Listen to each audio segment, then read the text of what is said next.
the Ari being left open, which Knight has loved. Very true, especially when we're looking at a Xiaohu Knight matchup here today. I know the fans want to see something a little bit more exciting in the lane. Now, you mentioned the Ari.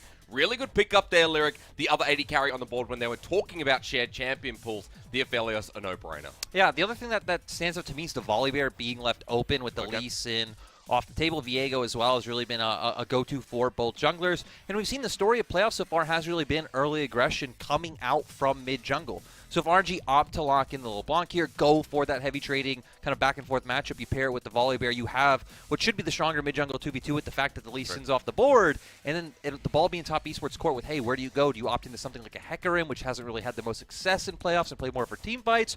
Or do they have something a bit more unique prepared? When you were telling me that, like, Tien always invades, without a doubt. We see him after his first clear. Well, Tien's going in. I'm more curious about that champion pool, about that jungle pool, especially since you already layered down the LeBlanc, the Volibear that comes through from RNG. So 3 really strong picks right now in the meta. Walk me again through top esports. What options they could go for if it is a jungle hit? So if you want to answer like a stronger jungle champion, the 1v1, the Trundle is available. Okay. I won't really set them up, again, for more like early ganking style, but they will still have that strong skirmishing able to come through. The Hecarim was something else we hit on, which sets up more for team fights. Yep. The other way they can go, in my opinion, would be if they wanted to pick support, which doesn't look like they will, because the Nautilus has been something that the AD was hitting on, especially for Ming. I feel like is a go-to pick where he can just completely take over the map. No, saying in the last series, I mean, it was completely banned against RNG. So for Ming, it's open for now. But as we get the Trundle, you're also highlighting, let's see if it's taken away. First one is the Rakan going with Desire, a natural 2v2 pairing. We'll just have to see if they keep targeting away support. RNG, what do you want to see?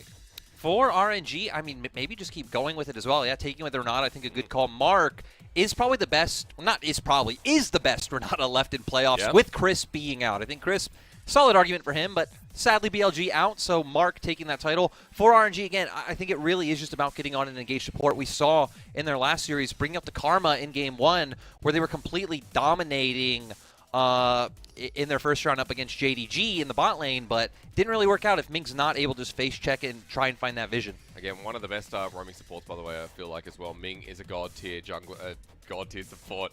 Imagine jungler. We get a Jace ban. Okay, so RNG targeting a solo lane just like top esports. The Nautilus you mentioned is still open. Things like the Leona as well.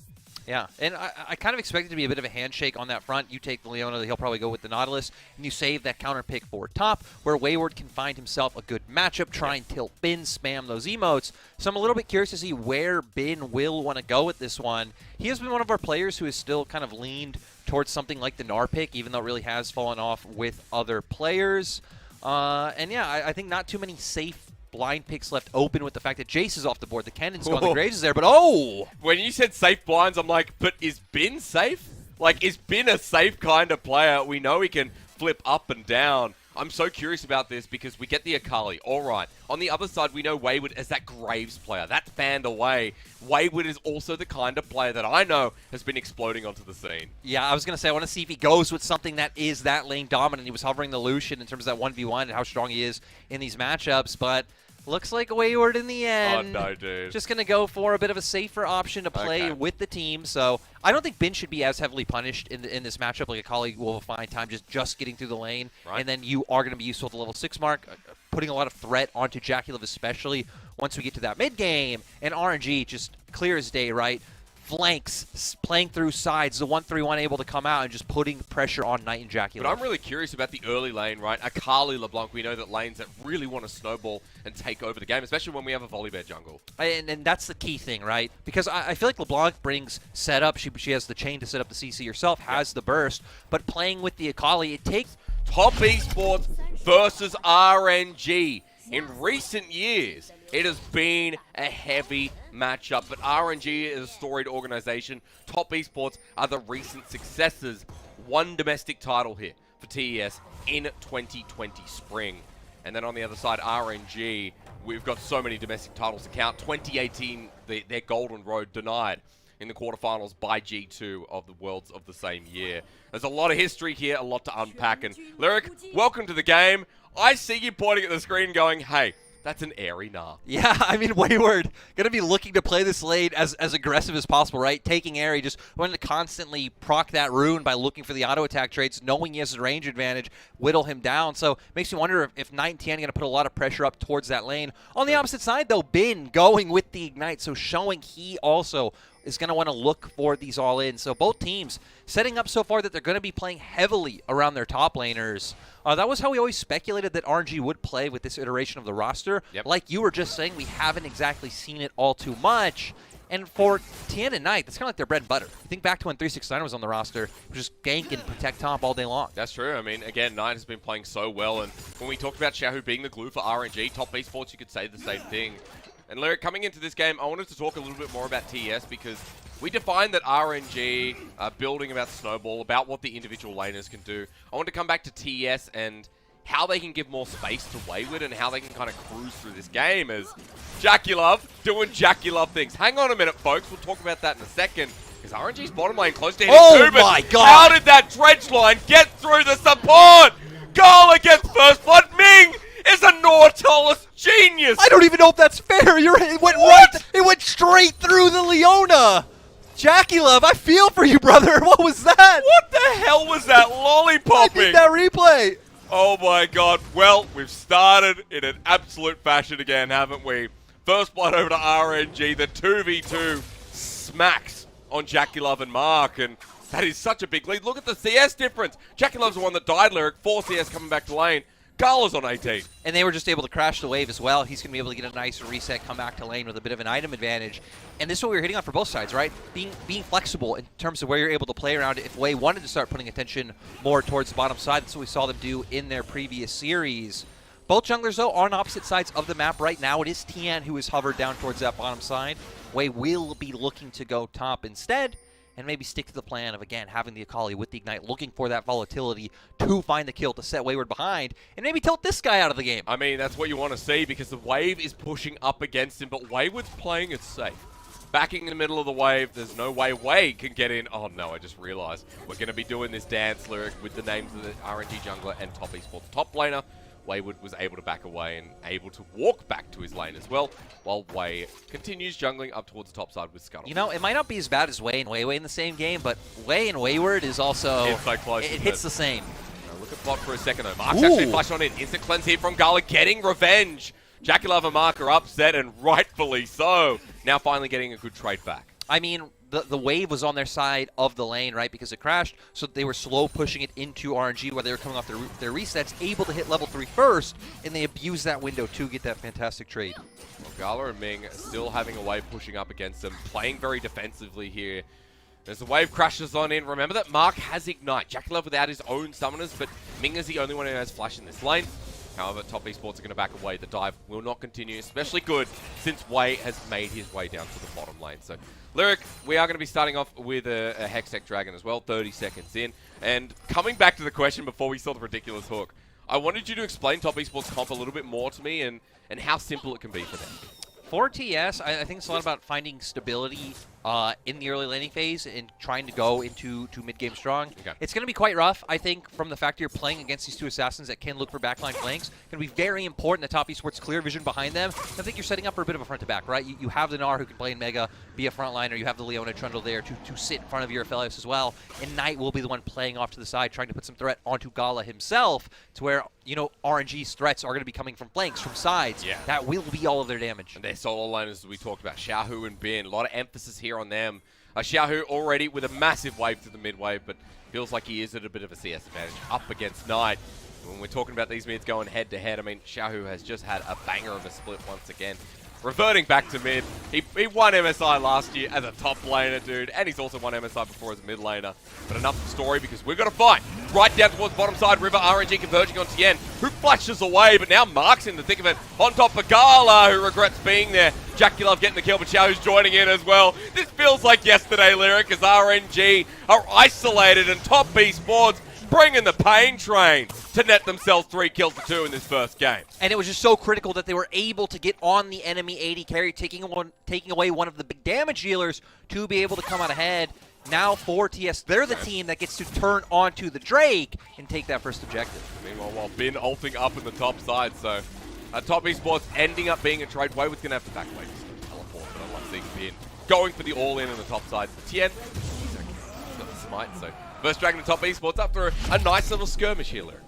And yeah, we're going to go straight into the replay. RNG trying to start the Dragon, trying to instantly turn onto Tien. He gets away, but the key thing is Mark fighting the Zenith Blade onto Gala. One of your big damage dealers already taken out of the fight. Sure, it is the early game, but then RNG being cut off into two sides is what allowed Top Esports to just pincer on one side of the fight, and LeBlanc not really able to find any impact whatsoever. Cheeky little pillar as well from Tien. Way's just isolated, and part of the splitting occurred as Ming angling for a hook here once again. You can never be too careful after what was in the bottom lane. But Lyric, after that little skirmish, note that Knight was able to pick up a kill. One for Tien as well. Jaculov got a bit of revenge, and considering he's so far down in farm after that early level 1 kill, evening up the gold a little bit here for Top Esports. And I mean, being on the serrated Dirk, going to be a much stronger, bit of a spike than what Jaculov is on. We know Zaya coming extremely strong into the mid game. Once he does pick up that Eclipse, how much damage your feathers will do, the range coming out from your Q, pull that into the E, makes it very hard for anyone on Top Esports to run into you. The thing I want to highlight more of is the position that Wayward's in, because Bin has actually been controlling the wave pretty much the whole time. Wayward's wave in a bit of an awkward spot right now, forced to recall and TP back. Bin still holding on to his TP, hasn't reset yet, has just been having his time in this laning phase. I mean, you talked about stability for Top Esports, but for an Akali getting through the lane as well, not being able to get hit by Wave with range, feels pretty nice. And you don't really have anyone who could deal with the Akali on the side of TS.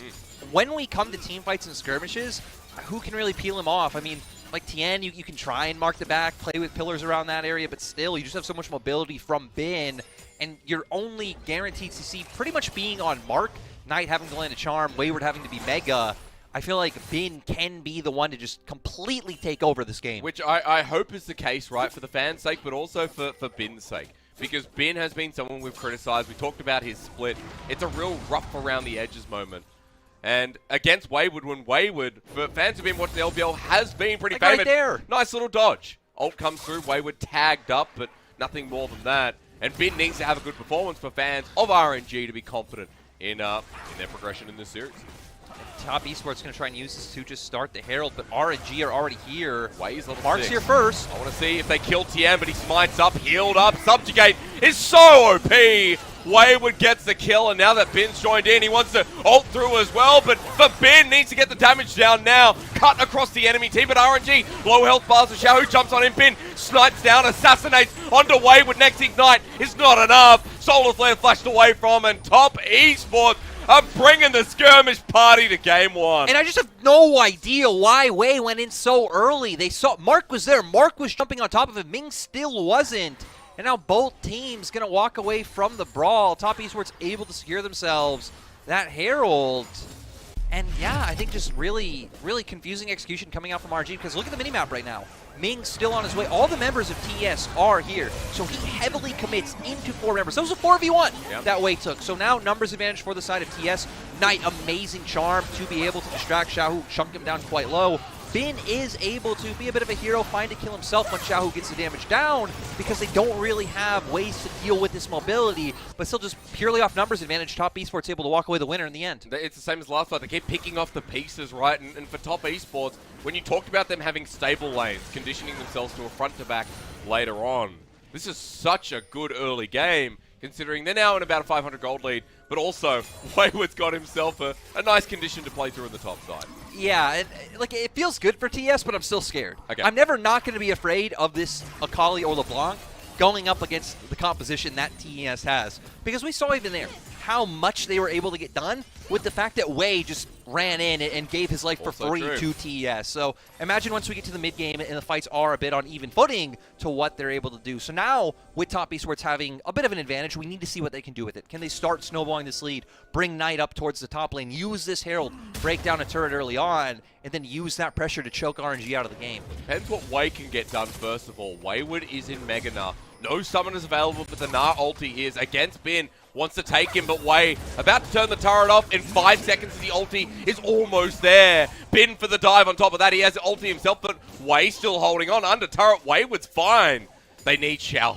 He's in the top side brush, but Tien is also on his way. And just like that, an enhanced recall, a dive a bit too early. I'm surprised that RNG weren't a bit more confident to go with the aggression there, considering that Bin did have his ultimate. I feel like maybe you could have gotten the kill, scared of any follow-up able to come through from the side of TS. Knight does have teleport, could be there, you know, match to play and maybe look to return some kills. But now, not able to work out. Top Esports going to be the ones who have a window on the bottom side of the map, already getting deep vision down and going for this Drake. Well, Double Dragon is going to start the game off. I mean, this is good for Top Esports. Xiaohu on the edge, but he's spotted on a ward, and now that Knight's moved as well. Looks a bit more precarious.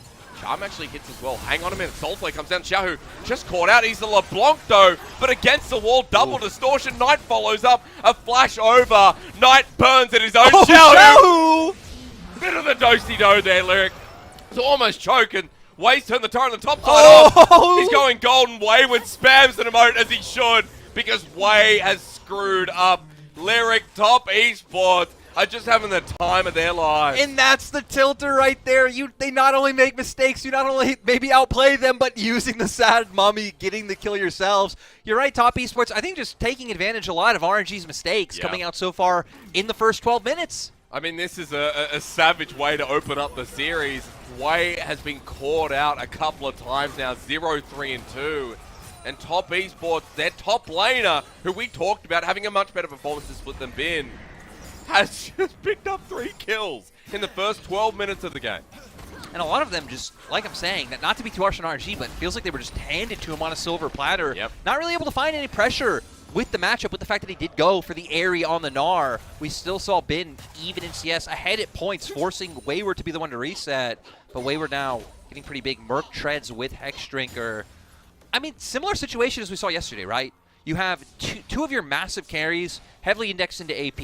Your Volibear, who portionally also having lots of magic damage in the kit, especially early on. That's where a lot of your damage does come from. And it feels like pretty easy for Top Esports just to get a bit of MR under their belts. And then you're really only having to deal with the Xayah. So at this point in the game, when it's progressing nicely for Top Esports, you got Double Dragon, 1.5k gold lead. At what point do you feel more confident? Because I know you talked about the threat of Bin, Xiaohu, always kind of being there. But Top Esports are ramping up, and we do have a lot of the first mythics coming through. There is a clear advantage for them in this first game. I want to see Top Esports start ramping it up now. Okay. The fact that you have these mythics coming out, that, Knight's feeling pretty good 1-0 on 3, already having that mythic advantage over Xiaohu. You can start finding these opportunities to move and use a small lead to, again, move to a side lane turret, look to maybe find a gank on the bot lane, have bot lane roam into enemy jungle, and just really start stacking up this gold lead to where we get to, let's say, 25 minutes, and you're looking at a 3 to 5k gold lead for Top Esports, and they can look to use things like the RA Charm to find picks and just keep stacking these Drakes for what could be a very early soul. An Ocean Soul at that as well, so always very valuable. Top Esports, I like that though. Let's see how deep they can get with control wards, with vision, build up this advantage that we're talking about, because right now there's a nice little vision line towards the bottom side, setting up for the next dragon, but also Lyric feels like setting up towards the potential of bot. Jackie Love has had attention towards him. Gala still with the CS lead, and it feels like the one lane that is on par, I would say. Well, I guess I look towards mid as well, Lyric. We have Xiaohu in a good position here on the LeBlanc, but he won't have a turret very soon, so it means that Top Esports will be unlocked from mid. So. And this is where it all starts. You finally have a turret. Knight now having the mobility and the freedom to move around the map. They can start getting deep vision, as it looks like Tian wants to do now. Is Bin. I find a nice trade. Also, want to highlight Wayward. First buying the Maw, I think, is super weird, considering that the shield scales off bonus AD, and being your first item, not really having anything for that to take advantage of, but just wanting to get the extra safety down. I guess really fearing for his life, despite having the 3-0 start. Yeah, well, I guess the 3 AP you talked about is definitely in his brain right now. Safety first. That's right, kids. Hold hands when crossing the road. And that's what the Maw is in League of Legends. The Maw is holding hands? It's holding hands. It's the lollipop man for the school crossing. As Jackie Love Soulflare comes through. Okay, missing the hook here from Ming. Jackie Love survives for now. And kind of optimistically looking towards Way to get in, but he doesn't find an angle. This jungler who is now very behind, considering he doesn't have kills. He's dead a couple of times, and is just hoping to set up some of his lanes again. We really haven't seen the Volibear work out too well for either of these junglers. Nope. It feels like they really have just drifted towards their specific picks as more engages. This is a dive. There's a depth charge on Jackie Love now. He's getting sent back with the set from him. He flashes away. The rest of Top Esports are coming in with a massive flank from Wayward, from Knight. The angle, beautiful. They wanted Jackie Love so bad, but they forgot about Mark. It was great to see the rest of the members there. Just, if you're not looking at the minimap, what Jack Love's doing, you're like, oh my god, flashing aggressive, trying to trade because he knows if he's just sitting on a turret, he dies anyway. But the rest of Top Esports there to capitalize, and they turn it into another objective. Picking up now their second turret. Bin is looking to answer on the opposite side, but Wayward should be able to get here to defend. I just love how you said, I want to see Top Esports bring the pace and really envelop it into a 3.5k gold lead, or more than that. We are at that point now already after one exceptional play after exceptional play.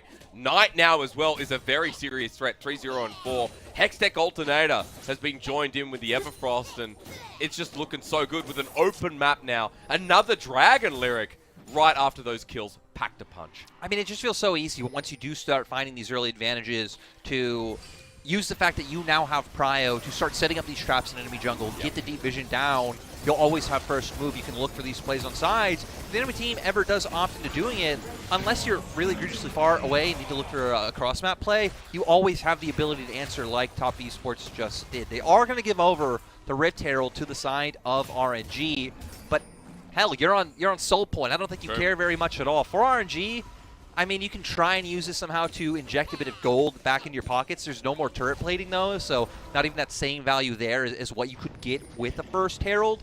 So now we're going to be looking at RNG, I think really looking at Bin and Xiaohu once again to be able to find any sort of play. But without having that mid-tier 1 turret, it feels very easy for TS to just push Xiaohu in and leave him in a place where he has to respond close to his tier 2. Sure. I mean, he hasn't been able to move too much this game, right? And Xiaohu has been one of the well-fed members of RNG, the focus member of RNG. Remember, it's all about Minas. Hey, we were just talking about him. And Xiaohu steps up in front of our eyes. So I actually really like what Top Esports did here, because we're getting to the point where your lane allocations are changing with the map opening up. Xiaohu says, screw bot wave, I don't need that. Sits in brush. They don't know he's there because typically bot lane would just come to match, and they go for this play. I mean, finally, something from RNG here. It's great to see as the Herald's looking for a tier 2 as well. They're stacking up, and as Knight takes a bit of poke, Tien off to the side. He's getting zoned. Herald looking for the charge. Ming goes in under turret. There's a depth charge. RNG going deep here. Is it too far? As Knight tags him on the way out, the answer lyric will shock you. As we get a charm here from Knight chasing up Way once again. The jungler not doing too much. Stormbringer on the outside, but Wayward's here in without a Mega Gnar. He is strong. As Way flashes away from the charm, Top Esports continue onwards. What is Wayward doing? A bit of chaos, but Wayward's just having a ballpark day. Yes, Mini Gnar with a maw, just thinking I can run straight into the Xayah.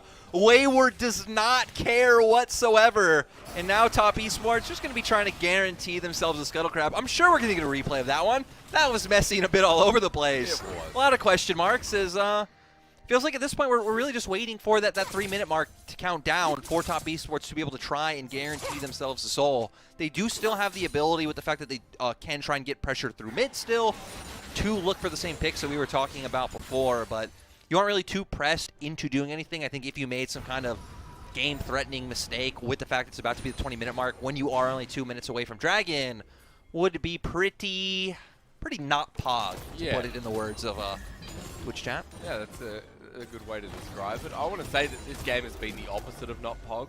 I agree. Which is actually just pog. It's been Pogarinos. It's been Pogarinos. It's been Pog Champ. It's been Komodo Hype, which is now Pog. It's been Poggy Woggies. So, honestly, in the words, I think that's the words of Medic, is ignore me. Let's see. Ben has used a Shuriken Flip already to get out. And there's nothing more to say except opening up more of the map. It just goes back to what we said earlier, right? You don't really have a great way of locking him down. I mean, you have the Leona, but still, I mean, he just has so many ways to dodge out on any tools. They still just do send numbers advantage up towards top side, which allows him to get the to get that top lane turret, but leaving RNG to be an answer in mid. Okay. And they have the wave in bot, so their bot lane can instantly transfer down to bot lane, allow Xiaohu to do this. You're able to take away camps in the bottom side jungle and start having more of this vision around for when both teams are going to be fighting for bot side vision in the minute and 40 seconds. A really positive trade considering that RNG made the mistake mid before, that RNG have been falling behind. Gold shrinks to 2,000. And the most important part I want to bring back to the audience is, remember Lyric talked to us a lot about the angles from RNG. In front of this next Dragon, a minute and a half time, we're going to see close to 2 items here on Bin, on Xiaohu. And yes, they are behind in comparison to their counterparts, but especially these angles with the fact that if you look at the minimap, we see deep wards in their jungle. Bin having his TP, if a fight breaks out, he can very easily find himself behind Knight and Jacula to start getting these picks. Top Esports haven't been able to sweep out that jungle just yet. Looks like there's actually 2 wards in their jungle, so RNG going to have a lot of options. So it feels like there's a chance is what I want to finish with there as well. That Xiaohu and Bin are still strong enough to make impact here. And Lyric, we don't have a second item on Xiaohu, but Bin, as I was talking, picks up the Void Star. Yeah, so having the penetration there already for the fact that you do have a lot of MR starting to come out on the opposite side, the Maw, the Negatron cloak in the Trundle inventory as well, on top of him already having the Ice Board. So the team's looking for right now. Solar Flare Charm comes through now. They weren't just looking, they were hoping. Top Esports use an ultimate there from Mark. As the Solar Flare has a bit longer to go up, RNG hold the river strong for now, clearing out most of the vision. Bin is off to the wayside, as you can see on the right side of your screen, but Top Esports threatening towards Baron for now, hoping RNG step in their general direction and aiming for that pick. Yeah, Top Esports know that, they're not really on a timer in terms of the Dragons. RNG would need to try and force this. They don't want to funnel in because they don't see Bin. They know that Bin is waiting off towards the flank, trying to find an angle to be able to get in here. And Top Esports so far trying to do their due diligence, walking in as a 5-man, clearing out vision, checking these rushes to make sure he can't find that massive setup. But Wayward, already in Mega, going to time out, seems like before any action's able to come through. That's right, the Stride Breaker now. As this times out, he tries to extend it a little bit, but RNG have done their timing perfectly. And now Dragon begins. Xiaohu jumping on in as Tien is front running this, but again, Bin has not been spotted. Only suspecting where he could be. As RNG want to deny Soul. Top Esports get this steal. It'd be Ocean Soul and potentially the game. As the ulti comes through from Jacula. Knight on the back end as well at 2.8k. It's a slow one. No one's touching the Dragon for now. Top Esports walk on in. They want to bring the fight. Ming goes in so early, though, and he's taken down. Xiao at half HP as it is stolen by Wei. He denies the Ocean Soul crucially as Bin jumps on in. Is looking for Knight, but it's a stretch too far. It's denying the soul, but it's more gold for Top Esports again. And now Top Esports can instantly pivot over towards the Baron. They weren't the one who were stressed out. They were not on a timer. Yep. They could wait for RNG to make a move. They could wait for RNG to make a mistake. And now they capitalize. And that Baron completely uncontested for now. You can see Xiaohu moving on up, but it's going down so quick. For RNG, a numbers disadvantage. This is going to provide a miracle. They do have Xiao, who can look to try and get some heavy burst into that pit with the W into the ult. Yeah, Wayward has seen Wei, and we once again know the Wei is in front of the pit. They turn, try to burn Xiaohu back into the pit at 1.5k, looking for the jungler, but he's already dead. It's sealed by Tien, and even Gala after the fact who flashed on in. Top Esports have everything in their basket for a successful game 1. I think really nice try by Gala there. He was actually doing a ton of damage to Tien, almost like chunking him out solo, having to run back behind the Baron. But at the end of the day, it was all for naught as Top Esports still able to pick up that objective, and they have been able to just keep running with their advantages forward. It's sad we don't get the first team fight replays. We do get to see here Gala chunking out Tien. Feels huge, but still just not really having a way of taking other members down. Wayward able to take down Wei early on, and then for TS still able to secure that Baron, even though Gala doing his best to try to find the steal. It's so funny, he's a 603 Gnar, and it hasn't been a Mega Gnar game, right? As nice little pick here through the mid lane, but Ming and Xiaohu get out. Wayward has just been a nuisance, to say the least. The early maul, the Stride Breaker coming through, the mini Gnar that decides to take on the world. Wayward's been so cheeky. It also just feels great that a lot of the kills I think in the early game were handed to him, yep, but he's used them well to now find his own pressure, find his own kills, and having a huge impact in this game so far. So for TS, I mean, Wayward's been massive. I feel like Knight also, despite the fact he's only had 3 kills, has really been a huge performer in the way he's been moving around the map, setting up for TS. And now TS just keep going forward. Moonlight Vigil. That's all they can do, yeah. Gala going to be hit out pretty hard and going forward in Top Esports. Old school nature is heading towards mid. They can't break the inhibitor turret for now, but it's only a couple of knocks away. Baron goes for another minute 30. Top Esports already with a 3.6k Baron power play, knocking over these turrets, breaking down the base. Seems like it's only a matter of time. And they can just keep playing over the walls with those charms like we see Knight doing right now. They're playing out through 2 lanes, waiting for that wave to come in mid. Should be able to take this inhibitor as well. For RNG, you're just going to have to find a time when you want to pull the trigger if someone like Wayward is showing down in bot. Right now, Top Esports all hovering around mid. So it seems like RNG still a bit hesitant to look for the engage. Okay, well, they got a charm, though, onto Ming once again. He's caught out. Top Esports want to end it right here as Mark has to flash away, but the rest of the team nice and healthy. Another kill to bite the dust. It's Wayward who picks it up. 7-0-3 now. Bin jumping in. The Akali has had no impact this game. Ooh. And as Gala with a quick cleanse tries to clutch it out, it's Jackie Love who survives in the end. Top Esports in 26 minutes in the upper bracket final have opened up with a wham, bam, thank you, ma'am. And that's all you could ask for as a TES fan, as Game 1 and the step towards the grand final begins with TES. And you love to see it. Top Esports never let the game get to the point where they really had to worry about coming into mid-game on even footing, worrying about these Akali flanks, worrying about the LeBlanc trying to come off onto the side to set them up. In the one fight where they did have to worry about it, Top Esports were doing their due diligence. They weren't just blindly walking into River. That they were saying, hey, no, we can pull up to Baron. You have to be afraid of us. And then they just postured for a while, were constantly checking brushes, and brought Ming into them, made RNG get impatient because they didn't want to flip the dragon. They wanted to find the engage. And that was all Top Esports needed to do, really playing around those assassins beautifully. It really clean, and, you know, we saw the early play. We saw the early skirmish down the bottom side.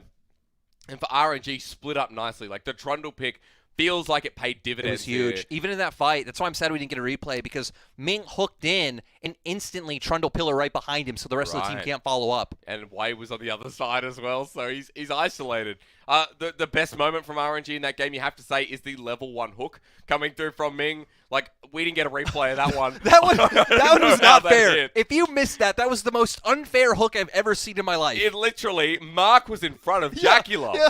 Like, I don't know. What was that?